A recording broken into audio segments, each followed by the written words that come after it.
Welcome to my class future nurses. आज का class recorded होगा। तो कॉम्पैक्ट बोन के बारे में हम लोग पढ़ रहे थे। तो देखते हैं पहला पैराग्राफ कि जो जैसे कि आप सब जानते हो कि हमारा बोन है जो दो तरह के बोन से बना है, एक कॉम्पैक्ट बोन और एक spongy bone. Okay, compact bone और स्पॉन्जी बोन। तो यहाँ पर हम लोग स्पॉन्जी बोन के कॉम्पैक्ट बोन के बारे में देखेंगे कि जो हमारा कॉम्पैक्ट बोन होता है ना, वो compact bone total bone mass का 80% वेट को कवर करता है। ठीक है, यानी कि अगर इस बोन की बात की जाए तो इस बोन का 80% जो वेट है ना, वो एज ए कॉम्पैक्ट बोन्स का होगा। ठीक है, कॉम्पैक्ट बोन का होगा। फिर इसके आगे कि ये जो कॉम्पैक्ट बोन है वो large number of parallel tube से बना होता है। इसके बारे में बात की जा रही है। ठीक है, इस पैरेलल ट्यूब, ये एक पैरेलल ट्यूब, ये एक पैरेलल ट्यूब, वैसे ही बहुत सारे आपको पैरेलल ट्यूब्स देखने को मिल रहे होंगे। इसके बारे में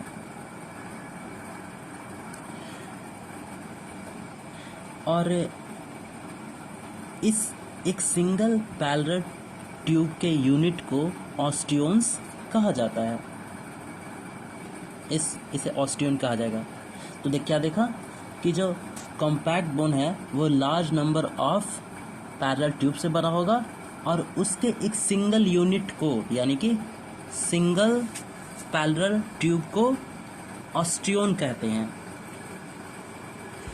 अब देखना है कि ये ऑस्टियोन में क्या क्या होता है। तो देखिए, ऑस्टियोन में आपको एक सेंट्रल कैनाल दिखेगा और उसके चारों ओर एक्सपैंडिंग रिंग दिखेगी।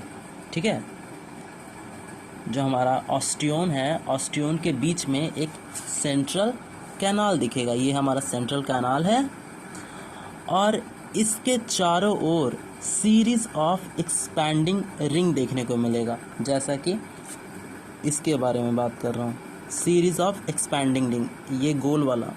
ठीक है, ये गोल वाला, ये गोल वाला। तो सीरीज ऑफ एक्सपैंडिंग रिंग देखने को मिलेगा और बीच में आपको सेंट्रल कैनाल देखने को मिलेगा एक ऑस्टियोन्स में। ये रिंग जो आप लोगों ने देखा, ये ठीक वैसा ही रिंग है जैसा कि पेड़ में ग्रोथ रिंग होता है। ठीक है, ठीक सेम वैसा ही रिंग है जैसा कि पेड़ में ग्रोथ रिंग देखने को मिलता है।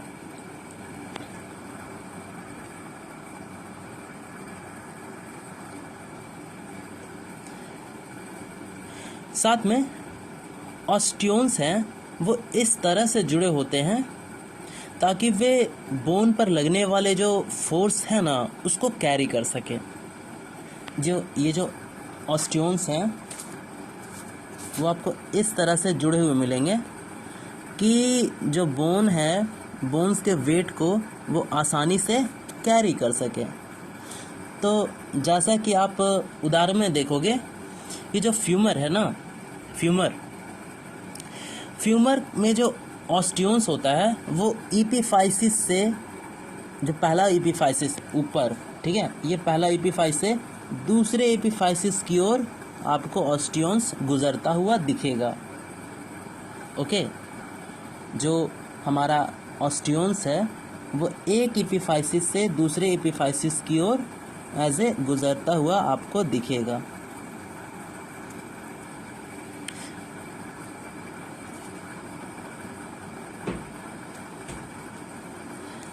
एक्चुअल में ये जो गुजरना है, गुजरने का मतलब क्या?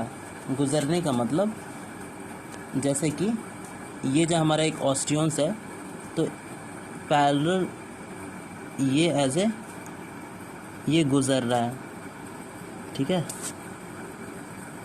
ये गुजर रहा है, लेकिन आपको पैरेलल ऐसे बहुत सारे मिल जाएंगे।